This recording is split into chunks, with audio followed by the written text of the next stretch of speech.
Helium. It's one of the most abundant resources in the universe. But here on Earth, where global capitalism reigns, we're running out of the stuff, which will have significant impacts for our world. Imagine, Mr. Speaker, a world without balloons.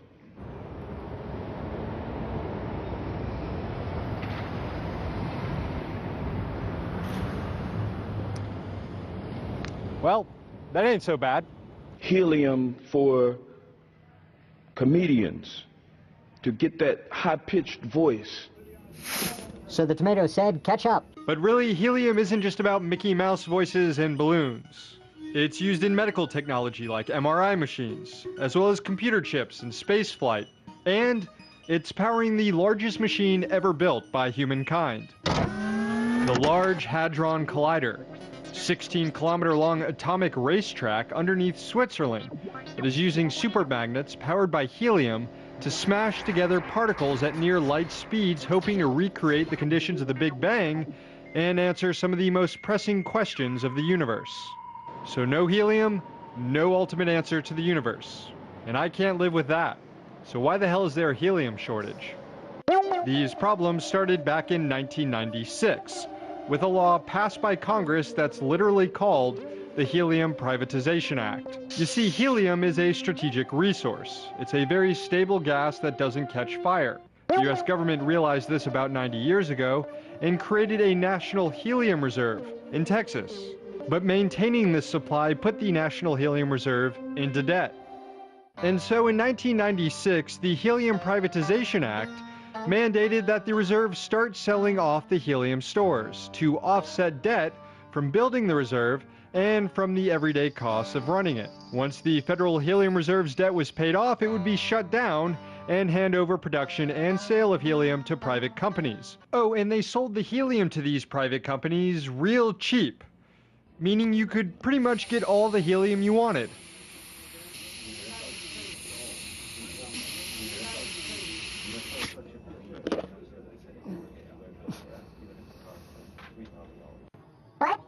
And in 2013, when the debt was paid off and the fire sale scheduled to end, Congress kept the Federal Helium Reserve's spigot open so as not to disrupt global helium prices, ignoring the strategic consequences of other countries creating their own helium reserves while the US dumps its, and also ignoring the ultimate question of what happens when we completely run out of this stuff, which, if this ravenous consumption continues, will be in about 40 years, which means we're running out of time. Turns out we're running out of all sorts of stuff. Rare earth materials may dry up in a few decades. Ecosystems like rainforests, coral reefs, and farmlands have between 1 and 2 centuries left. Minerals like aluminum, copper, and silver are all expected to go into production decline within the next 100 years. This is all shit we privatized and are now selling off until total exhaustion. And if we keep it up, nearly everything will be dead or empty. We'll just share the planet with grasshoppers. But because of the lack of grass, by then they will have evolved into sandhoppers. Unless we've used up all the sand. Now we're told not to worry. Technology will solve scarcity. And if not, then we'll just go live on another planet. Okay, but what happens when the sun gets bigger and eventually swallows up most everything in the solar system, huh? Oh, we'll go live on another solar system, you say?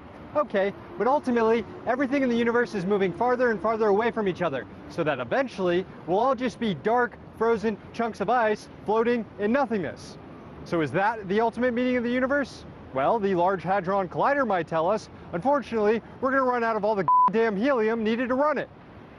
But there might be hope when it comes to helium supplies after all. Assuming we run through the National Helium Reserve and then the rest of the world's helium reserves, there's still another place we can get the stuff.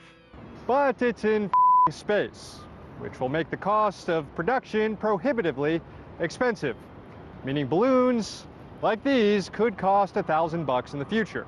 Although I know just the mining team that could extract that space helium. Just asked us to save the world. We're talking about space, right? Outer space? Beam me up, Scotty. Reporting from Washington, D.C., Sam Sachs, Redacted Tonight.